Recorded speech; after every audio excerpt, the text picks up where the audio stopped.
नमस्कार, प्रणाम। मैं हूँ काजल राघवानी, आ रही हूँ आप सबके बीच में 25 मई को काराकाट घोटाला पवन सिंह जी के समर्थन में, कैंची छाप के समर्थन में आप सबसे अपील करने मैं आ रही हूँ। भोजपुरी इंडस्ट्री के कोई बड़ा कलाकार पवन सिंह के सपोर्ट में नहीं आया, इसलिए काजल राघवानी पवन सिंह के सपोर्ट में आ चुके हैं। कल काराकाट में आकर काजल राघवानी सभी जनता के पैर छूकर हाथ जोड़कर कैंची छाप में वोट डालने के लिए अपील करेगा।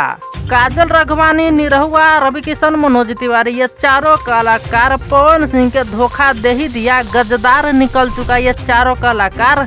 इसलिए काजल राघवानी पवन सिंह के सपोर्ट में है और कल काराकाट में आकर सभी जनता के पैर छूकर कैंची छाप में वोट डालने के लिए अपील करेगा।